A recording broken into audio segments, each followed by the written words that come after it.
Hola gente, ¿cómo están?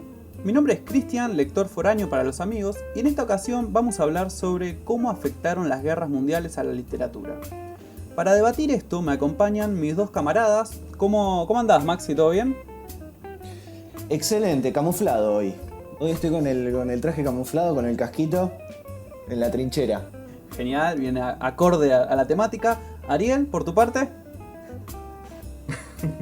Bueno, yo estoy súper bien, súper preparado ya para abordar este tema. Bien, bien. ¿Los corticoides cómo andan? Los cortisoles. Cortisona. Bien. Cortisona. Súper bien, Cortisona. súper bien. Bien, bien. Bueno, antes de empezar queríamos aclarar un poco que en este podcast no vamos a desarrollar tanto la parte histórica porque la idea es abarcar un poco las dos guerras mundiales y la contraposición literaria. Y si nos basamos en la parte histórica podríamos estar tranquilamente hablando 1 hora y pico de cada una de las guerras. Incluso si buscan en YouTube hay videos de 1 hora y pico sobre cada una de las guerras. Entonces vamos a poner algunos datos como para poner en contexto y vamos a centrarnos más en la literatura. Ariel, ¿me puedes dar una mano como para contextualizar un poco la primera? Sí, por supuesto. Bueno, la Primera Guerra Mundial inició en 1914 y terminó en 1918. Básicamente los dos principales bandos son la Triple Entente, conformada por Francia, Inglaterra y Rusia, y versus la Triple Alianza, donde estaba Alemania, el Imperio Austrohúngaro y el Reino de Bulgaria. Posteriormente se añadieron otros países a cada uno de los bandos.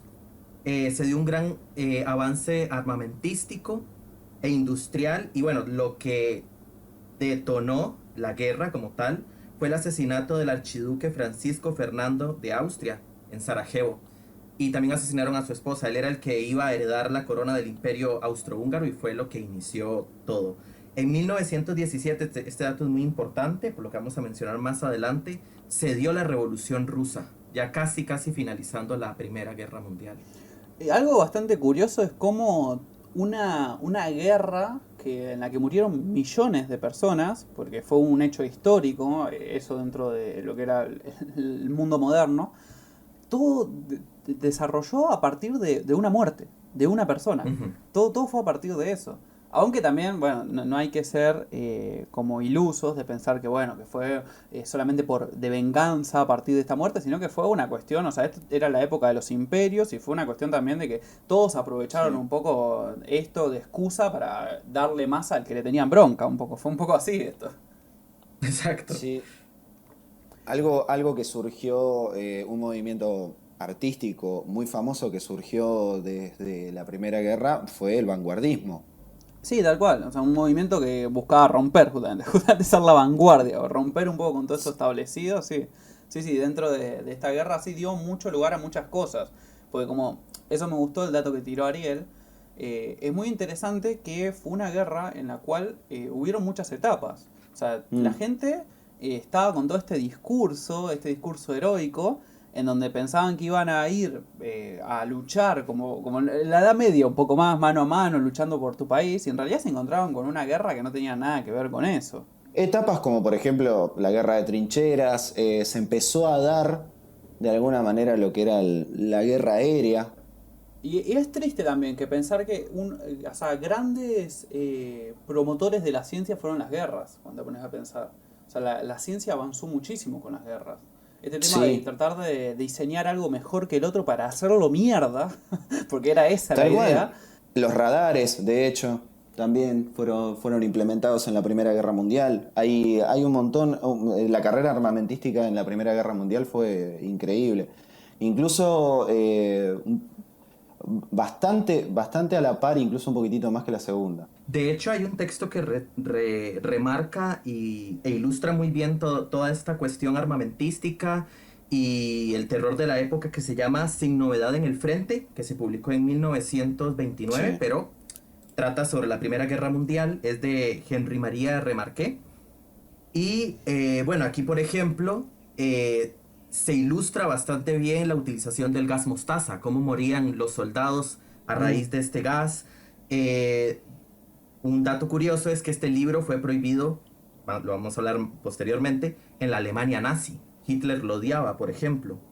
Claro. Y la Sí, preocupación básicamente de este texto y de otros era el promover el pacifismo, el deseo de ya terminar con la guerra.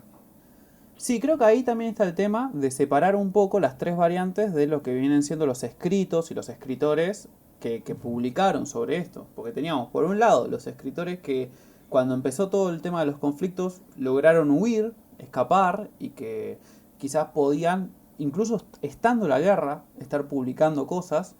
Después tenías los que participaron de esa guerra y que posteriormente terminaron escribiendo cosas sobre ella, habiendo sobrevivido a la guerra. Que ahí vos Ujú, mencionabas el de este signo de Daniel Frente, pero también tenés Adiós a todo eso de Robert Graves o Adiós a las armas de Hemingway, que son un montón ujú, de libros que fueron todos publicados justo en el mismo año del que estabas nombrando, en 1929 y que ujú. todos más o menos tienen una visión desde el dolor, desde la desilusión de esta guerra, porque como dije hace un ratito, entraron por esta propaganda, por esto luchar por tu país, y después se dan cuenta de que era una guerra que no tenía sentido para ellos, que Ujú. estaban ahí en el barro muriéndose, o sea, en vez de morirse así heroicamente, estaban muriendo de la peste, de que te picaba un mosquito y te morías, entonces como que hay mucha desilusión y eso que dijo creo que Maxi sobre el tema del pacifismo. Mucho empiezan ya a apuntar a, bueno, que la guerra no tiene sentido, que hay que encararla por otro lado. De hecho, en la literatura inglesa se ve muy bien esa transición. Por ejemplo, al inicio de la guerra, la literatura, especialmente en la poesía, con Rupert Brooke, un gran exponente Sí, que sí, sí. realmente murió al puro inicio de la guerra, la poesía de él está plasmada más por una visión heroica. De hecho, su base es el romanticismo. Entonces, se Mm. romantiza mucho la guerra como luchar por la patria, el honor, la gloria, hasta por Dios, desde un punto de vista religioso. Y posteriormente, ya con otros exponentes como Owen o Sassoon, más bien se ve una variante contraria, que más bien va hacia el antibelicismo y por ende el pacifismo, ¿no? Y también aquí ya se ve también un cambio de base, ya no es una base romántica, sino una base de corte realista, que de hecho es Robert Graves el que aconseja a estos poetas a hacerlo de esta manera, porque con el realismo se puede estampar mejor o ilustrar mejor la realidad cruel de la guerra como tal. Bueno, para no irme, no, tampoco me voy a ir hasta eh, tan atrás, pero esto que decía Ariel, de que antes se tomaba la guerra con cierto romanticismo y a partir de, creo, podría llegar a decirse mediados o casi mediados del siglo XX en adelante, se empieza a tomar a la guerra, de la forma literaria, ¿no? Obviamente, de una forma más, perdón, algo más horrorizante, ¿no? No nos olvidemos que, bueno, en la Odisea, en la Iliada, se toman a los héroes, ¿no? A los guerreros como héroes. Y Ujú. hoy en día, después, qué sé yo, en los 60 cuando estaban los hippies, era todo lo contrario, ¿no? Era algo completamente repudiable la guerra. Sí, tal cual. O sea, creo que ahí, como estás diciendo vos, hay un gran cambio de paradigma en cuanto a la visión que hay sobre la guerra. Antes, bien mencionabas en la Odisea, pero podríamos mencionar cualquier relato medieval, por ejemplo, también el Cid, no sé, la canción de Roland, o sea, cualquier relato de estos, siempre era, el relato era como una excusa para consagrar al héroe, mostrar las hazañas que había hecho, todo esa transformación en heroico, y de repente quizás ahora son todos relatos que vienen desde la frustración, desde la tristeza, incluso esto lo se va a repetir tanto en la Primera como en la Segunda Guerra Mundial.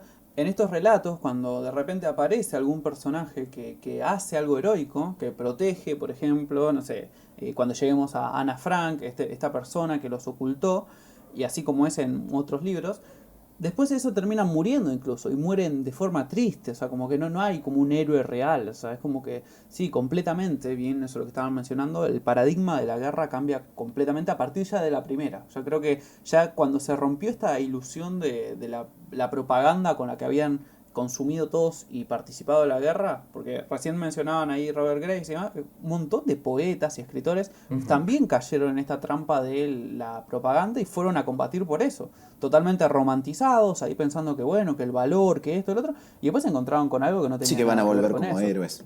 Y no solo esto, digamos que todo este realismo con el que se muestra no es solamente como para ser una especie de cronista, ¿no? de la guerra, sino principalmente para criticar lo que viene siendo el gobierno y las instituciones de poder como la iglesia, ¿no? Que se camuflaba el hecho de participar en la guerra como una misión de Dios para proteger la patria, pero... Sí, que bueno, que también en nombre de Dios Ujú. se ha masacrado muchísimo a lo largo de toda la historia. Ejemplo, las cruzadas.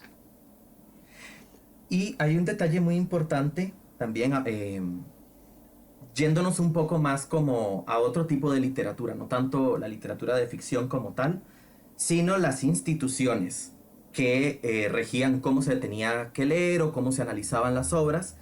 Y bueno, no hay que olvidar que en 1915 se crea el Círculo Lingüístico de Moscú, que es donde nacen la mayoría de eruditos, entre ellos Roman Jakobson, y tienen que huir debido a la Revolución Rusa, se huyen a Praga, en aquel momento llamada Checoslovaquia, ¿no?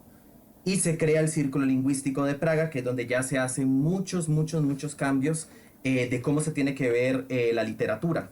Por ejemplo, eh, ya no se ve como algo aislado y estético, sino algo que está apegado al contexto histórico y social de lo que está sucediendo, para vincularlo así con la guerra, por ejemplo. Sí, también algo muy parecido, muy similar, sucede en la Segunda Guerra Mundial. O sea, hay muchos fenómenos de todo esto que estamos diciendo, por eso también nos estamos como ahora desarrollando bastante bien en la primera, porque muchos de estos fenómenos después se van a repetir en la segunda. O sea, hay muchos que no fueron como completamente aislados, o sea, se repitió la guerra y se repitieron muchas de estas cosas que estamos diciendo. Menos las Y es muy trincheras. curioso, menos las trincheras. Sí. Y es muy curioso porque en ambas siempre es el huir de los eruditos, ¿no? O sea, siempre tienen que huir, se tienen que refugiar en otro país para poder seguir analizando el arte como ellos conciben que tienen que analizarse. En Sí, huir estos o morir. aportes, ajá, huir o morir, exactamente. O sea, no les queda de otra. Bueno, pero por eso tenés, como Cristian adelantó y comentó anteriormente, vos tenés los diferentes puntos de vista. El tipo el escritor que pasó la guerra, el que la fue a Ujú. combatir, el que la vivió y el que se exilió. Sí, y también Exactamente. cómo fueron usados esos escritores, porque hay escritores, por ejemplo, hace un rato estaba mencionando Ariel lo de Inglaterra, y en Inglaterra hubieron un par de escritores, ahora no tengo los nombres acá a mano, pero hubieron varios escritores muy jóvenes que de repente eran poetas y qué sé yo, y que murieron, algunos incluso de formas que no eran heroicas, quizás así con una peste o algo que capaz que no llamaba tanto la atención, y que después Inglaterra usó el nombre de estos escritores como para mostrar como el escritor ideal y seguir haciendo propaganda. Entonces muchos también hicieron, ellos muertos terminaron siendo usados también para promover esa guerra. Todo sirvió como propaganda, siempre todo lo que Exacto. pudieron meter como propaganda lo ponían, no le Y importaba. es, y es por esa misma razón, digamos, un ejemplo puede ser Rupert Brooke, que de hecho murió por una picadura de un mosquito en un barco, o sea, Mm. todo súper aislado del frente de Sí. batalla, ¿no? De hecho, acá Y, abro un paréntesis, perdón. ujú, No, de hecho acá abro un paréntesis de que hay siempre siempre agarramos se habló de que la propaganda nazi. ¿Y el tío ujú, Sam qué era? Sí. exacto. Y encima lo peor, ya que tiraste el tío Sam, es que lo del tío Sam y todo eso fue en realidad una copia de Estados Unidos de lo que había hecho Inglaterra. Estados Unidos copió la estrategia, porque Ajá, Inglaterra al principio exactamente. hizo tanta propaganda porque no era obligatorio ir a la guerra. Ellos pensaron o sea, creo que todo el mundo, todos los bandos pensaron que esto iba a durar mucho menos de lo que duró. Que iba a Mm. ser mucho más rápido, mucho más ganarle en 2 segundos y llevarme todo lo que podía, y como que iba a ser, o sea, poco esfuerzo y mucho beneficio.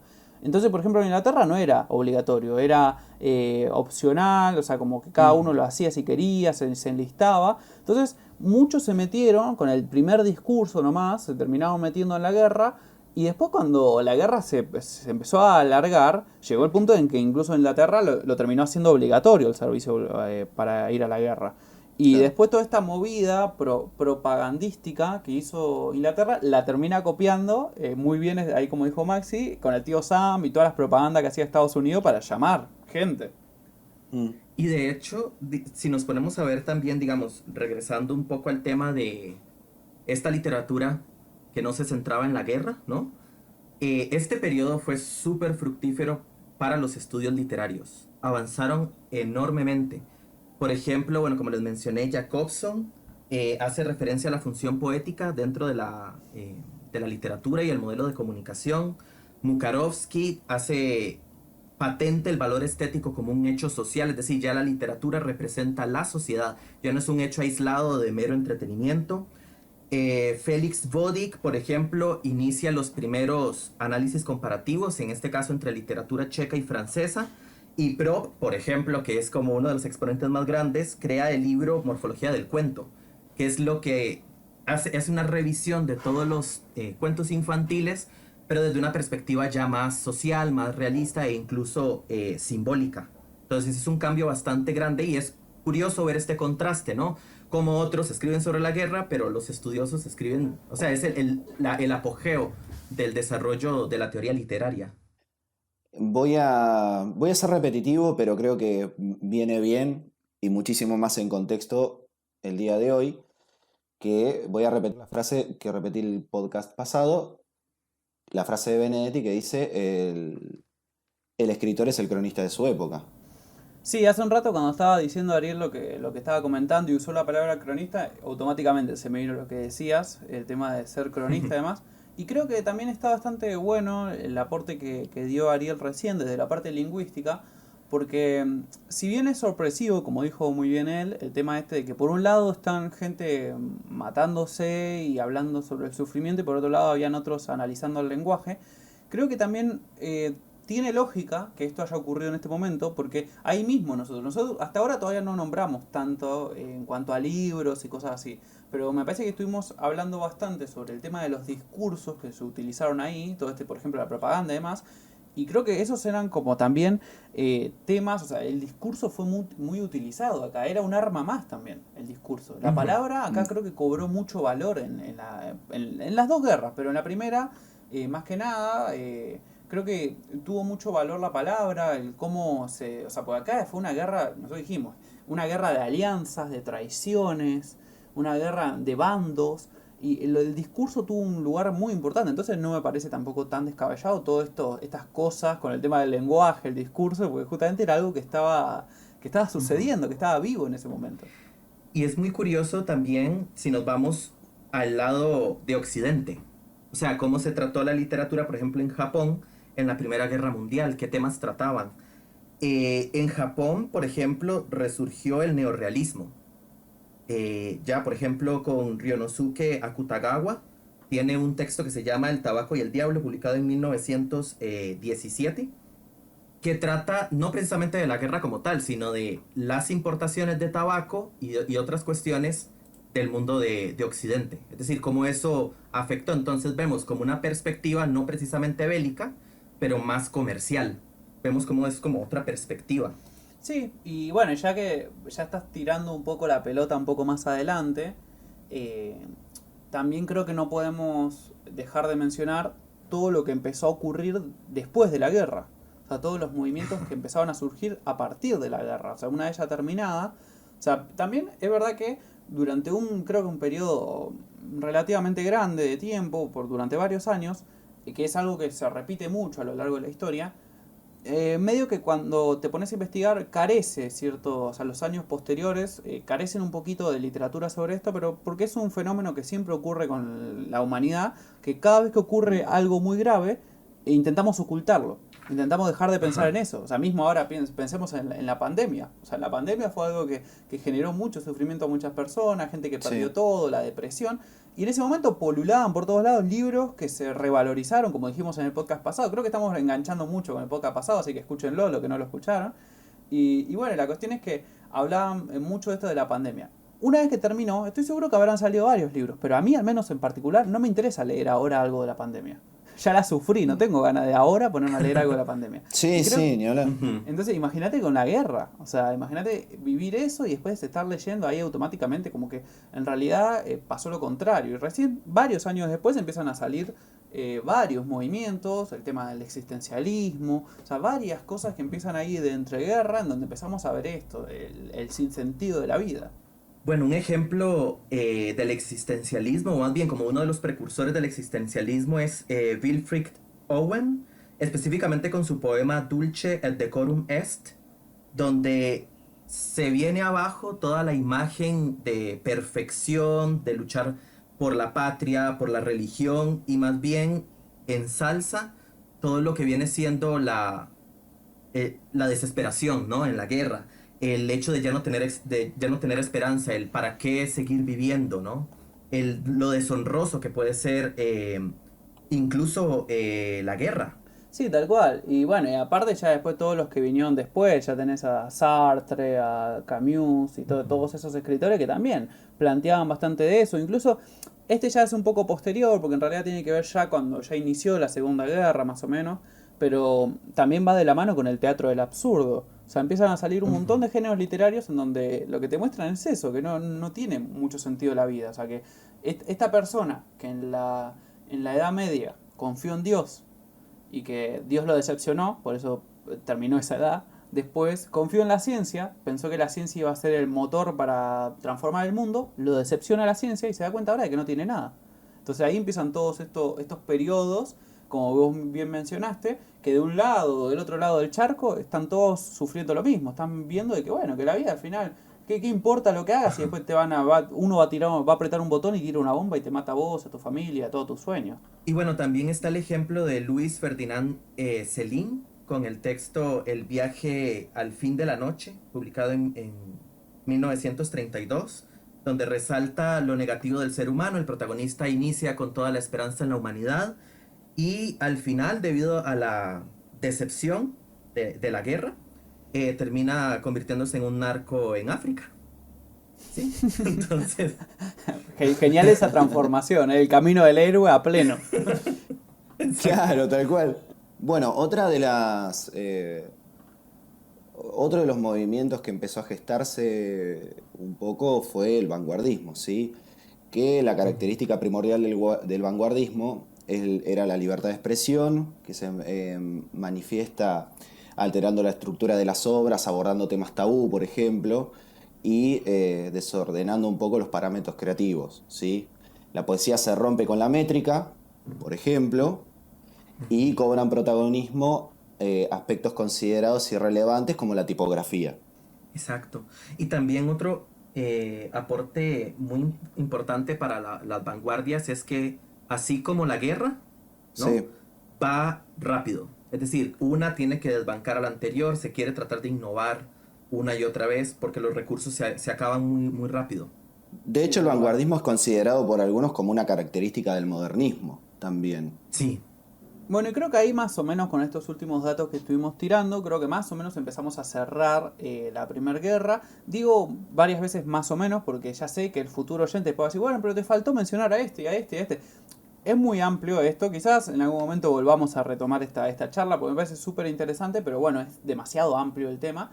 Aún cuando hicimos un recorte, porque al principio queríamos hablar de Troya, de la Odisea, de un montón de cosas, todo lo que tenía que ver con guerra, pero nos dimos cuenta que iba a ser imposible en una hora abarcarlo más o menos de forma De la decente. guerra de los 7 años. Sí, era muy, muy ingenua nuestra postura al principio. Entonces después nos dimos Hasta la cuenta que Revolución bueno. Mexicana. Sí, por eso, sí, de Claro, todo vamos mal. a hablar. Pero iban a terminar siendo comentarios aislados, que no iban a... O sea, si después decíamos, no sé, Argentina, Malvinas, y no desarrollábamos nada, el que entienda un poco de eso, además iba a decir, pero ¿por qué no hablaste de eso? O al que le esté interesando. Entonces preferimos centrarnos en esto. Aún así, tengo que aclarar que, bueno, que están quedando cosas afuera. Pero me parece que ahora ya podríamos empezar a hablar un poco de la segunda. No sé si, Maxi, justo que estabas hablando vos y te interrumpí, no sé si querés poner un poco en contexto la Segunda Guerra. La Segunda Guerra Mundial, para ponernos un poco en contexto, arranca en 1939 con la invasión de Alemania a Polonia, ¿sí?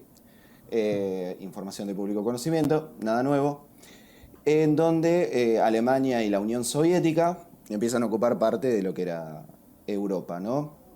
Ahí es cuando el Reino Unido y Francia se le declaran la guerra a Alemania y ahí es donde ellos creían, creo que lo había dicho Chris en algún momento, creían que la guerra se iba a nuevamente, como la Primera Guerra Mundial, se iba a limitar solamente a trincheras y había algo en Francia que se denominó la línea Maginot, ¿sí? Estaban confiados los franceses, pero los alemanes, gracias a lo que fue la Guerra Relámpago, pudieron llegar a Francia por otro lado. Y saltearon la línea Maginot, que sería con el control de Noruega, Dinamarca, Países Bajos, Bélgica. Y la propia Francia, obviamente, mientras tenías a los ingleses atrincherados en Dunkerque, escapando a lo que era nuevamente a Inglaterra. Para no extender tanto esto, de un lado teníamos a los aliados y del otro lado teníamos a los del eje. Todo esto empieza a tomar real forma y de masacre con la inclusión de Estados Unidos después del ataque a Pearl Harbor de los japoneses. Culmina, yo creo que me estoy adelantando mucho, lo que pasa que tampoco quiero hacerlo tan extenso, cuando Alemania le declara la guerra a la Unión Soviética y quiere llegar a Moscú y no llega, y de alguna manera empieza a debilitarse todo el ejército alemán. Y por último, también muy conocido, ambas bombas nucleares cayendo sobre Hiroshima y Nagasaki le dan el punto final a la Segunda Guerra Mundial con la rendición de Japón, de Alemania, etc. Curioso de esta guerra es cómo en la primera, mencionábamos antes, cómo todo empezó a partir de una muerte y del oportunismo de los distintos imperios, porque era una época de imperios, tenías imperios por todos lados, todos vieron la oportunidad, una oportunidad para tratar de, como decía, atacar al que le tenías bronca y tratar de generar ganancias y todo, porque la guerra no deja de ser un negocio, la mayoría de las veces. Puro colonialismo. Sí, y en esta ocasión quizás surge como consecuencia esta guerra de la primera, porque acá es una guerra de venganza. O sea, el motor, Alemania. Sí. Vos bien decías que la primera guerra inicia con una muerte, que es la del archiduque austríaco en Sarajevo, y esta segunda termina con otra muerte también. Después podemos ser conspiranoicos o no, si sobrevivió, si se escapó acá al sur a Bariloche, después podemos discutirlo en otro momento. Pero culmina también con el suicidio de Hitler, ¿no? Sí, y incluso Hitler, un artista frustrado, Hitler, ¿no? Hay que nombrar eso. una vez él, por ejemplo, había escrito un libro, no sé si lo llegamos a mencionar, él había escrito un libro que en su momento, él lo escribe antes de llegar al poder, la verdad que pasó bastante desapercibido, no le dieron tanta importancia, pero después cuando él llega al poder que se establece y que establece una censura muy fuerte, incluso hasta superior que la que había generado la Primera Guerra en muchos países, esto se transforma en una especie de Biblia. Ahí tuvo su momento de artista, ponele. Mein Kampf, mi lucha. Promueve los componentes fundamentales del nazismo. Tenía un antisemitismo rabioso, una visión racista del mundo y una política exterior agresiva, claro, tal cual, una política exterior agresiva orientada a obtener espacio vital, en Europa Oriental sobre todo. Eso era, y creo que lo escribió, esto a chequear, ¿no? Para que me esté escuchando. 1923. Pero me parece que estaba detenido él en ese momento. Sí, él estaba preso por un golpe de estado fallido. Lo apresaron, entonces mientras estaba preso, lo escribió en 1923. Y también este libro, Mein Kampf, muestra el deseo de reconstruir los viejos tiempos de la Alemania poderosa, de la Alemania imperial. Mm. Echándole ¿Verdad? la Y por culpa, eso... obviamente.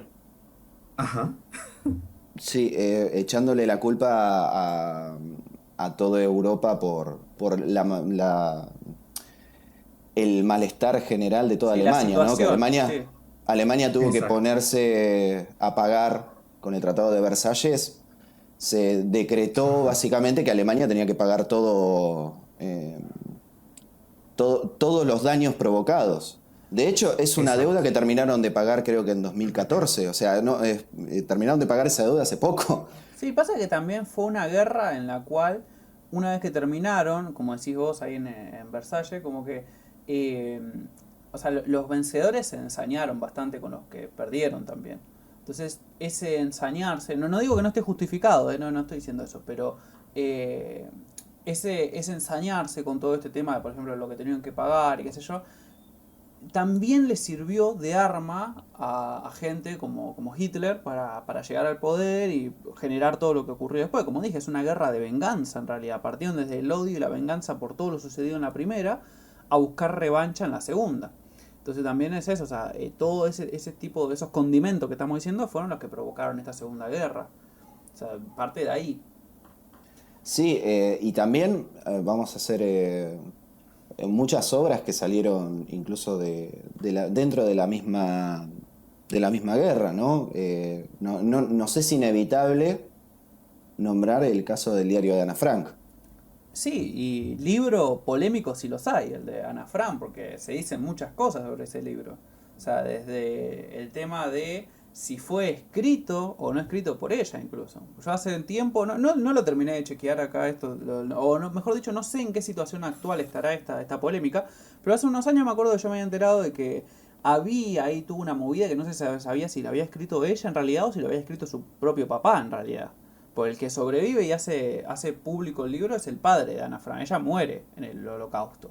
Y bueno, y ahí está la duda de si en realidad él había rescatado este diario de Ana Frank, que bueno, porque al todo esto no lo dijimos, para el que no lo conozca, me parece que ya a esta altura todos tienen al menos una idea, aunque lo hayan leído o no, es básicamente la historia de una chica que, como tantos otros judíos, tiene que huir y se termina escondiendo en un ático, si no me equivoco, en un sótano, creo que era un ático, y sobrevive ahí con su padre, con su familia, en situaciones horribles. Y bueno, nos van desde la postura de esta niña, vamos viendo todo. Pero la cuestión es esta, si en realidad lo escribió ella, una niña muy chica, estamos hablando de unos 15 o Claro. 14 años, o si Ujú. fue el padre directamente. Que no sería raro si el libro realmente fue escrito por el papá o si se ve desde el punto de vista ficcional, porque la escritura del diario, la estructura del diario se utiliza mucho en la literatura, especialmente en los periodos de guerras, ¿no? Por ejemplo, está El Infierno Verde, que es un texto de José Marín Cañas, de aquí de Costa Rica, y él trata sobre la guerra del Chaco en Paraguay. Pero, o sea, la historia es que él se encuentra el manuscrito le pertenecía a un soldado que sí participó en la guerra, pero es como para darle veracidad a la historia, ¿no? No precisamente es que sí sucedió así, o que fue el soldado el que escribió el manuscrito, ¿no? Pero es como para darle más veracidad ante el lector. Sí, lo que no a ver, no se discute la veracidad, ¿sí? No se discute la veracidad Ujú. de la historia de Ana Frank, sino que Tal cual. lo que pasa alrededor de lo que es este libro es que hay mucho manoseo editorial alrededor, que no nos olvidemos que Exacto. es una niña de 15 años y cuyas facultades literarias no era escritora, sino que simplemente estaba escribiendo un diario. Está la Ujú. posibilidad, cualquiera lo puede buscar, está la posibilidad de buscar el original del diario de Ana Frank y van a encontrar Ujú. pero muchísimas diferencias con cualquier otra edición más reciente. Porque justamente eso, se tuvo que adornar de alguna manera, se tuvo que romantizar un poco más para que tuviera cierto atractivo hacia el lector. Sí, que también es un poco ridículo a esta altura dudar de la veracidad de la historia cuando ya está hasta chequeado, ya está comprobado que existió ella, de que Exacto. murió, en todo eso, ella no sobrevivió a todo esto que ocurrió. y que bueno, que el padre estuvo vivo, o sea, todo eso está chequeado, pero bueno, incluso el lugar existe en donde ellos estuvieron ocultos, pero bueno, o sea, lo que se duda un poco es si lo escribió ella, si ella debería figurar como autora o si en realidad ella fue, o sea, como la excusa, el personaje utilizado por su papá para desarrollar esta historia desde otra perspectiva, que también es verdad que nos impacta más, porque eso después se va a repetir mucho en las historias que tengan que ver con este momento, mucho el niño del pijama a rayas, mucho así de criaturas, porque también te impacta mucho más, o sea, es más duro cuando ves a este niño sufriendo o finalmente muriendo que a un adulto. La vida es bella, la película. Bien. Sí, el set de películas tenés Hasta el último hombre, por ejemplo, también. O Sí, sea, hay pero muchísimas es un películas recurso que muy utilizado, romantizan, tanto... Ujú. magnifican, mejor dicho, ¿no? Porque no quiere decir que no haya pasado ese tipo de cosas, pero hay ciertos puntos que hay que magnificar y romantizar para que tengan cierto atractivo hacia quien lo ve, ¿no? Porque hay veces que no, capaz que la historia sí es interesante, pero no tiene el dinamismo que podría llegar a tener una obra literaria como tal, una obra de ficción, por ejemplo. Y mercadotécnicamente también es más atractiva la historia de un niño que, por ejemplo, la de un adulto. Da más sentimiento, atrae Sí, sí, más. lo que Que, comentaba Sí, antes, sí, sí. tal cual. que igual no significa que uno esté diciendo que lo que ellos vivieron no fue real. Eso nada que ver. Es el hecho de que para el lector es más atractivo algo más sentimental, en la mayoría de los casos, que algo mucho más histórico per se. Sí, eso es un recurso muy utilizado a lo largo del cine, de la literatura, o sea, la típica. Ves a un perro que se muere y te pones a llorar por el perro y quizás después se muere Sí. 400 personas en una película de acción y no te interesa. O sea, como que Ajá. muchas veces también eso, Pero el perro está apuntar. bien, La nena está bien, la moto. el auto. Pero la cuestión es esa, que sí, que en realidad, o sea, es un recurso eso. Pero también algo que me parece interesante mencionar, que bueno, que nos quedó un poco colgado de la primera y que me parece que es una diferencia bastante grande, es que cuando terminó la Primera Guerra, mucha de esa literatura era muy autobiográfica, muchísimo. Ya al punto de que, bueno, que eran historias en primera persona, contando su propia vivencia, o con un personaje que apenas le cambiaban el nombre, pero que en todas las características seguía siendo el mismo, como el de Hemingway, por ejemplo, o sea, Dios a las armas. Y acá, de repente, algo que se va notando, no digo en los primeros, porque ya por entre los 40, 50, ya empiezan a salir algunos libros, pero de ahí en adelante ya se ve mucho más la ficcionalización, con historias completamente inventadas en la mayoría, o sea, bien documentadas, o sea, sí basadas en alguna cosa, pero que ya el autor o la autora está mucho más lejano a eso.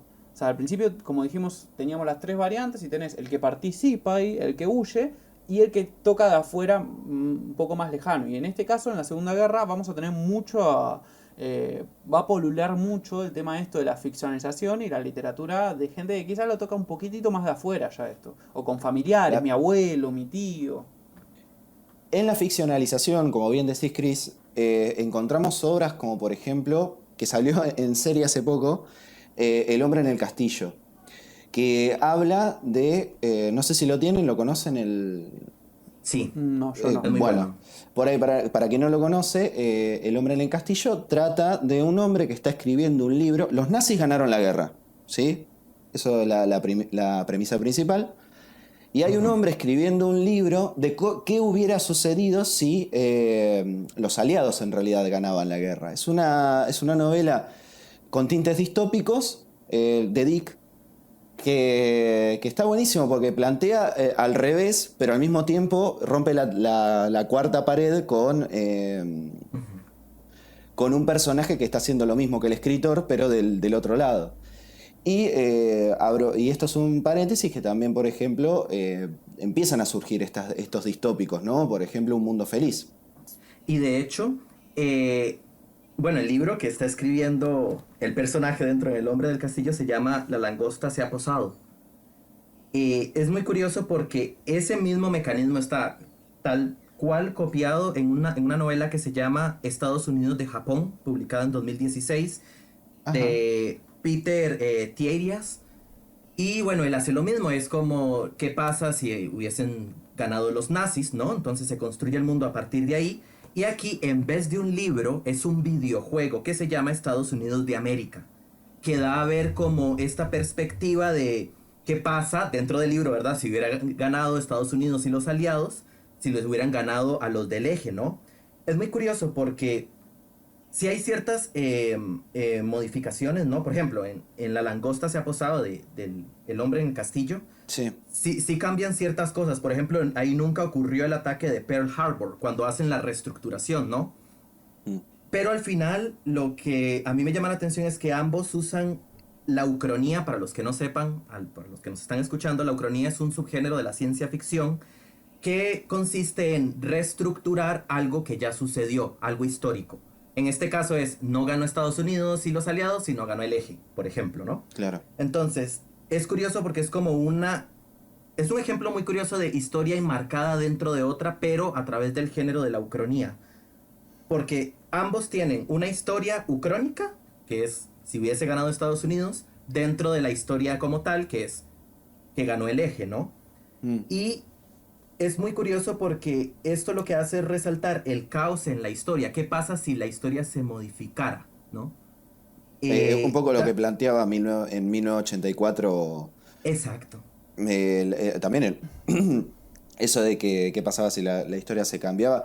Pasa que en 1984 por ahí es más, está llevado más a la exageración, ¿no? Que de un día para el otro... Sí, ahí en el que estaba diciendo Ariel, quizás lo interesante, y bueno, y en otros ejemplos, es que ahí, como él está diciendo, ese es un recurso de la ciencia ficción, pero ahí lo están implementando en la novela histórica.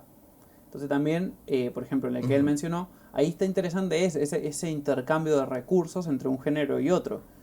Pero sí, también eso que, como dijo recién Maxi, también es bastante interesante cómo a partir de todo este conflicto, porque como dijimos, esto desde el principio ya lo aclaramos, que las guerras fueron un gran motor para la ciencia ficción, o sea, perdón, para la ciencia, no la ciencia ficción, para la ciencia fueron un gran motor, fue una excusa para desarrollar más cosas, mejores en el sentido de matar más. Muchas empresas, o sea, desde Chevrolet, Citroën, muchas de ellas se beneficiaron muchísimo de esto, fabricando armas y Sí. cosas. Y la cuestión es que también es bastante interesante cómo, una vez que termina todo esto, a partir de estos conflictos revaloriza la ciencia ficción, que había tenido ya su auge en sus momentos, Julio Verne, ya bastante anterior, que lo mencionábamos en el podcast pasado. Y de repente ahora se retoma todo esto, aparecen todas estas distopías, como estaban diciendo ustedes, nombraron ahí a Un Mundo Feliz, a 1984, podríamos nombrar también a Fahrenheit como para terminar la trilogía de oro. Y después, Sí. más adelantándote un poco más todavía, ya tenés directamente el género cyberpunk, que va por ese lado, pero todavía más caótico, y ahí también aparece de vuelta Dick y varios autores que también te muestran este futuro completamente distópico, sin ninguna, ¿cómo que se dice? Totalmente oscuro, parece estas películas de Batman de ahora, totalmente oscuro este futuro triste. Entonces como que todo esto son cosas que fueron surgiendo también a partir de estas guerras. Mm. Y de hecho también es bastante curioso porque en la Primera Guerra Mundial, devolviéndonos un poco, ¿no? También dio mucho auge a la ciencia ficción, pero por ejemplo específicamente en Rusia, con escritores como por ejemplo Minslov o Ivanov. Entonces sí es como, o sea, se reafirma mucho lo que acaba de decir Chris, que la guerra también abre mucho portillo para la ciencia ficción, ¿no? Esta especulación de qué hubiera pasado si hubieran ganado los otros, por ejemplo, ¿no? La parte del cyberpunk y demás, no sé, enriquece mucho géneros que uno tal vez en un inicio no los asociaría tan rápidamente. Bueno, no me quiero ir tanto tampoco del tema, quizás tiene un poco que ver, pero también antes del cyberpunk tenemos lo que es el movimiento hippie, ¿no? Sí, En tal los cual. 60, que surge después surge durante la guerra de Vietnam, y de ahí, por ejemplo,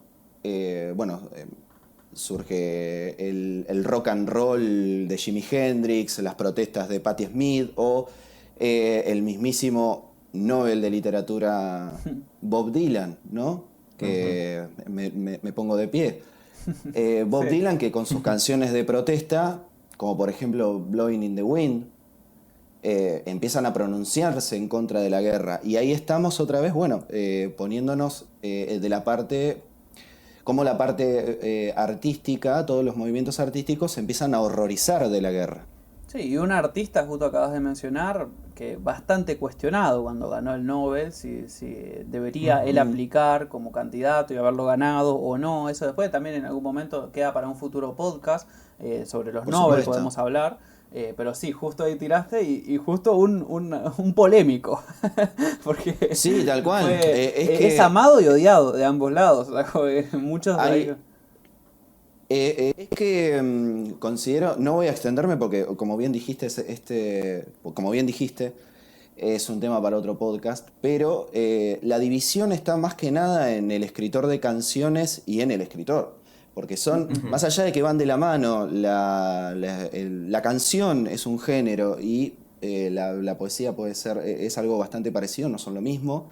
Entonces es como que haya ganado un cantante, un escritor de canciones, como Bob Dylan, lo pone como de un lado que los escritores por ahí que escriben novelas, ensayo y todo eso, y dicen, pero ¿cómo? ¿Un tipo que escribe solamente canciones va a ganar el premio Nobel? Ahí está la discusión. Sí, que tampoco sé si es tan aparte lo que viene siendo la música y la poesía, porque no nos olvidemos de que la literatura en sí, y la poesía en particular, nacen acompañada de una lira, este personaje que recitaba con música, estaba totalmente ligada a lo que era la música, la melodía, a lo que viene siendo la poesía. Por eso también tenés todas esas rimas que, o sea, vos lees una canción y no deja de ser también una poesía. Una canción bien, ¿no? No, No te no, estoy no, por hablando de eso cualquier decía, cosa. Pero por eso no, no, pero yo decía que aportando lo que vos decís no eso, van de que en la realidad mano. muchas veces se marca eso y en realidad no debería también como cuestionarse tanto eso, capaz. Sí, Sí, porque desde el tiempo de los juglares y de los Sí. bardos. está bien, no, lo que voy es que no vamos a discutir esto ahora, porque No, la verdad no que sí vayamos ya. tengo mucha opinión formada sobre esto, pero sí considero que Retomá los hippies. la canción artísticamente es muchísimo más caprichosa que una... Y tiene otro método de creación muy diferente, pero no, obviamente que no es ajeno a la poesía, es parte de la poesía también. Pero bueno, tiene otro Es que, condimento, tiene otro condimento la canción, que la canción tiene un acompañamiento, ¿sí? Que bueno, si es lo una hablamos... hibridación de géneros. Claro, O tal sea, cual. se hibrida lo musical con lo literario, en este caso, porque Claro, siempre hay una parte textual. porque Los bueno, no arrío vamos a de poner vuelta. pila a Voy pila. con mi escoba barriendo de vuelta hacia el tema. Sí, bueno. Porque esto lo vamos a desarrollar después y va a estar. El que está de repente, ¿viste? Me imagino el que entró de repente por la guerra mundial y como que ahora queda como. ¿Y qué onda con esto? Pero, que está relacionado, ya lo sé, pero bueno, no quiero extenderlo porque me parece. Quiero yo también aportar y no, por eso ahora me estoy un poco mordiendo la lengua, así que ya está, ya tiramos, creo que todos más o menos nos desahogamos un poco. Volvamos al tema. Estábamos hablando un poco de estas reacciones, creo que por ahí lo llevabas vos. Cómo la sociedad reaccionó frente a la guerra y por ejemplo con los hippies, el rock and roll mencionabas. Y un ejemplo muy importante es en Japón. Por ejemplo, eh, ahora Chris había mencionado como este periodo entre guerras, ¿no? Entre la Primera y la Segunda Guerra Mundial. Sí. Y de ese periodo allá, post Segunda Guerra Mundial, en Japón sí se ve una gran evolución de cómo se abordan los temas. Por ejemplo, en el periodo entre guerras aparece un escritor que se llama Sato Haruo y por ejemplo en dos de sus cuentos, uno que se llama El pájaro demoníaco, publicado en 1923, y otro que se llama El misterio del abanico, 2 años después, en 1925. Aquí se ve como una invasión de Japón hacia Taiwán, que en ese momento era colonia japonesa, ¿no? Ah, Cuando estaba disputando los territorios con China. Y aquí es muy curioso porque en este periodo entre guerras, Japón, como es un Japón imperial, denomina al otro, en este caso a los colonizados, ¿verdad? Como primitivos, supersticiosos y ellos como obviamente abanderados del poder. Pero ya después de la Segunda Guerra Mundial sucede, pues obviamente lo opuesto, porque ya ellos están en el bando de los perdedores Y por ejemplo, tenemos el texto de Junichiro Tanizaki que se llama Las hermanas Makioka, que trata sobre diferentes generaciones. Es un texto realista que va de diferentes generaciones. Los personajes principales son mujeres, por eso se llaman las hermanas Makioka. Y trata sobre toda esta desesperación, todo este desencanto que ocurre en Japón tras haber perdido la Segunda Guerra. El hecho ya, lo que se enfatiza aquí más es un vacío espiritual. Es como que si todo lo que tenían se vino abajo y están completamente desolados. Entonces, como se puede ver, es un cambio de tinte bastante notable. Sumo a lo que decía Ariel, voy a intentar pronunciarlo de la mejor manera porque es más complicado. Takeshi Kobayashi, me parece que es, o Kobayashi, que era un escritor japonés de literatura proletaria, ¿sí? También muy ligado a lo que eran las protestas post Segunda Guerra Mundial, que tiene muchos cuentos y ensayos. La novela más conocida que tiene se llama Kanikosen, que relata un motín a bordo de un barco pesquero, ¿sí? Durante la Segunda Guerra Mundial. También otra obra notable son Incendios en la llanura de Ooka Shoei, donde me da curiosidad porque se retrata la derrota de los japoneses en las selvas filipinas. Me recuerda mucho la derrota de Estados Unidos en Vietnam. Y otro dato súper importante para aquellos que les gusta el manga, la Segunda Guerra Mundial propicia el que este género vuelva. Antes el manga trataba cuestiones más folclóricas, de leyendas y demás, pero aquí ya viene a retratar los horrores de la guerra e incluso tratar de revertirlos, darles como un sentido más positivo. Y también esto abre pie para que el realismo que se había enmarcado en aquel momento vaya saliendo y entre lo que se denomina eroguro, que es el grotesco erótico, grotesco japonés, para denunciar ya propiamente cuestiones de la sociedad japonesa que se mantenían debajo. Es decir, esto ya es una apertura total de Japón al mundo y también una crítica a su propia sociedad que venía hasta el momento perpetuándose. Sí, creo que con respecto a eso que estaban diciendo, algo bastante interesante es que, bueno, nosotros tenemos, como dijimos, ahí en un plazo mediano, unos 20 años después y demás, empezaron a salir unas cuantas obras sobre eso, obras muchas que ya fueron llevadas al cine y demás, de campo de concentración. Se concentra mucho el tema este de la Segunda Guerra Mundial, más que nada creo que con dos ejes. El tema del Holocausto, por un lado, y después el tema de los nazis como supervillanos de todo tipo de películas. O sea, está muy tomada esa idea. Y algo bastante interesante como dato para tirar es que, bueno, ahí en esos años salieron. Pero algo que me llamó mucho la atención, que no sé si, bueno, que todos, ya sea ustedes o los oyentes, son conscientes de eso, que cuando me puse a buscar lista de libros y demás, porque bueno, yo tengo mi bagaje de libros, pero bueno, quería saber qué otros libros más habían sobre el tema, y me di cuenta que del año 2000 más o menos para ahora, hasta la actualidad, salieron cualquier cantidad de libros, muchísimos libros de autores y autoras que no están relacionados totalmente con la guerra, muchos investigadores, historiadores. Y algo también bastante curioso es que muchas veces las tramas, vos buscás la sinopsis, los argumentos, y son muy similares, se repiten mucho. De alguna nena que la pasa re mal, un poco, no a ese nivel, pero muy similar poner a lo de Ana Frank, o de ya el campo de concentración, y como que muchas historias así muy repetitivas y que apuntan a lo mismo, más que nada al holocausto en cuanto a literatura. Eso me llamó bastante la atención porque como que en estas últimas décadas hubo una vuelta al interés por esta época, como que se volvió una fuente de inspiración para muchos autores. Bueno, era un poco lo que estábamos hablando en un principio, de que por ahí ciertos conflictos bélicos, ya sea Primera, Segunda Guerra, posguerra, todo posguerra, terminan inspirando de alguna manera todo tipo de movimiento artístico, ¿sí? Lo que hablábamos de los distópicos, etcétera, ¿sí? Y este dato que justamente estás tirando de que los últimos 20 años ha habido muchísimo más libros al respecto, la verdad que es algo que me sorprende un montón. No lo tenía el dato, sinceramente. Y especialmente en los géneros no solo de la ciencia ficción, sino también de la novela histórica. Diría yo especialmente la novela histórica, por ejemplo, con Sí. Ken Follett y La caída de los gigantes, ¿no?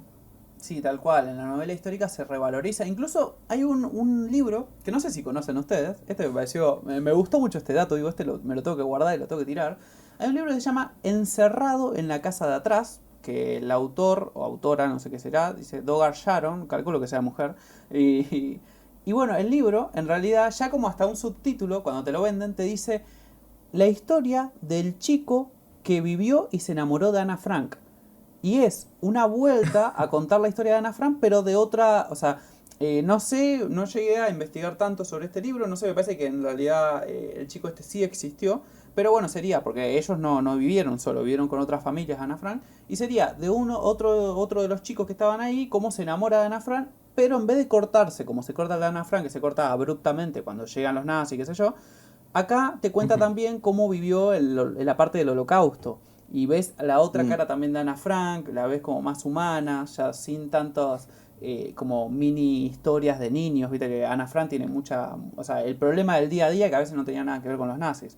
En cambio acá como que profundiza un poco más. Entonces, sí hay mucha novela histórica que está relacionada con esto. Y ni hablar, como dijo Maxi, él dijo manifestaciones artísticas. Y acá tenemos el tema de que ahora tenemos el cine. Entonces, por eso el cine también explotó con esto. El cine fue una herramienta también de... Pero bueno, no voy a redundar tampoco, pero otra vez, pero el cine fue una gran herramienta de propaganda también.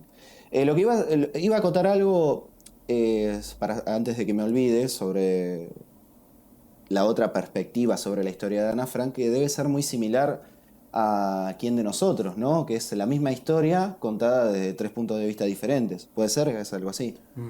Sí, sí, el libro que mencionás no lo conozco, pero este libro sí, o sea, sería desde la perspectiva del chico, él te va contando cómo, o sea, él está en esa casa donde ellos estaban escondidos desde antes que Ana Frank, entonces te cuenta cómo llegó la chica, cómo Claro. fueron interactuando, se enamoran y después como que te hace al mismo tiempo una continuación de lo de Ana Frank porque te cuenta qué pasó después cuando se lo llevaron, cómo lo matan y como que analiza más el dolor de este chico, la desesperación, el tema de saber que estaba enfrentando una muerte inminente, o sea, como que se empiezan a apuntar otras cosas que quizás tanto no se desarrollan en el de Ana Frank. Lo voy a buscar después. ¿Cómo se llamaba? Encerrado en la casa de atrás. Es un libro Genial. relativamente nuevo, del año 2013.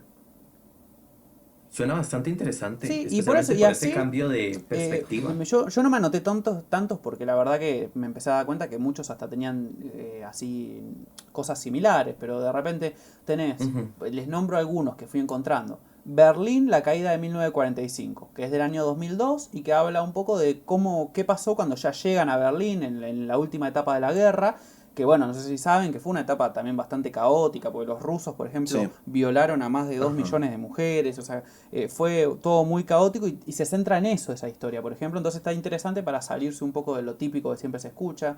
Después, un cielo, no, El cielo enjaulado, que es también una novela de un joven al que le lavan la cabeza, es súper fan de Hitler y después como que en su casa en realidad estaban ocultando una judía y como que salen muchas novelas en esta Ok. época, así yo voy, o sea, las que le fui diciendo 2002, 2004, 2005, 2013, 2014, 2018, 2019, o sea, Ujú. novelas muy actuales y que vuelven a retomar esta temática que parecía ya incluso hasta un poco agotada. Y te dan cuenta que, bueno, que hay una Ajá. vuelta de tuerca hasta cierto punto, porque después también hay muchas, como le dije, tramas bastante similares en ciertas cosas. Pero como que a lo que vi, a Ujú. mí me llamó mucho la atención cuando me puse a buscar que este tanto, porque una cosa son novelas, películas que capaz que mencionan al pasar, por ejemplo, tengo que agradecer acá a mi novia que me tiró el dato, me hizo buscar de vuelta, yo hace un tiempo había leído el de La borra del café de Benedetti, no sé si lo conocen, Sí, y obvio, ahí hay sí, un sí. capítulo Ujú. cortito que se llama Mi Nagasaki y te habla un poco sobre el Sí. tema de las bombas Ujú. de Nagasaki, cómo explotar y demás, pero desde Ujú. la visión de un uruguayo que está desde el otro lado y te va contando cómo se enteró la gente del otro continente y demás. Entonces, así como esta, hay muchas alusiones y demás, pero me llamó la atención de libros completamente concentrados en eso y desarrollando solamente sobre esa temática, que habían tantos. Por ejemplo, en esta novela solamente creo que son 2 capitulitos muy cortitos, pero bueno, hay ciertas cosas, frases, por ejemplo, ahora lo volví a leer estos capítulos y, por ejemplo, él mencionaba cómo en la tele, y ya ni siquiera estamos hablando de en Alemania, acá en Uruguay, de repente los presentadores hablaban como impresionados y como aplaudiendo el tema de el desastre que podían provocar estas bombas, como mirá, con estas bombas, mirá todo, sí. la cantidad de kilómetros, como si fuera una hazaña que hayan podido destruir tanto con tan poco. Sí, hasta le pusieron nombres. Fat Boy, no, perdón, Bad Boy me parece que era. Y... Ah, no me acuerdo, tenían Sí, yo las no me dos los bombas, la de acuerdo, pero Nagasaki sí. y la de Nagasaki y la de Hiroshima le habían puesto nombre. Era uno hombre gordo y el otro Bad Boy, me parece que era. Sí, sí. Sí, curiosos los nombres también, pero sí, o sea, es algo que inspiró, o sea, ahí por ejemplo Ariel hablaba un poco del manga, si bien lo mencionó de otra manera, él hablaba la relación con el manga, no podemos olvidar de todos los anime que tienen que ver con guerras, de una manera u otra. Tumba de las luciérnagas. Sí, La tumba de las y mismo luciérnagas. los cómics, que de repente Ujú. eran muchísimos cómics, Capitán América. Perdón. Era Little Boy y Fat Man. Ahí está. Se llamaban Ok. las bombas. Ahí está. No me quedé mal con Sí, sí, eso. ¿cómo no lo voy a saber? No, mal. Si el otro tiró la otra vez lo de cortisol, ¿cómo yo no me voy a No, saber porque las bombas? pará, porque encima sobre el final. Encima lo referencian en un capítulo de Los Simpson. Por Little Boy Ah. por Bart Simpson y Fat Man por Homero. Mira, eso Hay un no capítulo sabía. que... No sabía eso. Sí, hay un capítulo que lo referencia. También está Black Rain de Ibushi Masuji, donde retrata toda la catástrofe tras caer las bombas ¿Cuál? y todo el horror. Se llama Black Rain, traducido como lluvia oscura o Sí. lluvia Ese no negra. lo conozco. Tiene nombre de canción de los Guns N' Roses. Sí. ¿Verdad que sí? Sí, un poco más trágica Sí, quizás, sí, sí. pero... Sí. Poquitito nada más. sí, sí. Bueno, como para ir redondeando, porque me parece que esto ya más o menos fuimos abarcando a grandes rasgos todo lo que nos proponíamos hablar. Así que me gustaría, como pregunta final, como para ir cerrando, preguntarles, en caso, ojalá que no, o sea, no queremos fomentar eso, pero en caso de que esto explote, este conflicto entre Rusia y Ucrania, y termine siendo algo similar, y que sigamos vivos, porque también al punto en el que estamos ahora, una bomba nuclear capaz que ya no nos sigue, todo esto no es como antes que iban a caballo. Entonces, en caso de que, bueno, que sobrevivamos y demás, ¿qué se imaginan ustedes o qué se podría esperar de la literatura? ¿Qué piensan ustedes? Porque sí fuimos hablando de que, bueno, que se fueron generando cambios en la literatura a partir de los conflictos. Yo pienso que se van a nutrir varios géneros. Otra vez va a salir la ciencia ficción para tratar de explicar la situación desde otro punto de vista. Lo más seguro es que también salgan otros géneros más periféricos, ¿no? Pero especialmente yo siento que sería otra vez un auge para el realismo. Yo por mi parte voy a ser un poco más ambiguo, principalmente porque no soy un fundamentalista de que todo en el arte y sobre todo en la literatura ya está escrito y todo. Creo que todavía hay herramientas y hay recursos que todavía desconocemos y que se pueden utilizar. Y creo que puede llegar a mutar, puede llegar a surgir una nueva corriente artística, literaria, que nos puede llegar a sorprender. Siempre este tipo de, ya lo había nombrado, siempre este tipo de cosas detonan de que en el arte se explote algo nuevo, ¿sí? Alguna expresión nueva. Y por ahí eso es lo que yo puedo llegar a concluir, ¿no? O que puede llegar a pasar. Y también podrían surgir más testimonios. Yo siento que el género testimonial se vería muy nutrido, especialmente por los que tienen que huir, ¿no?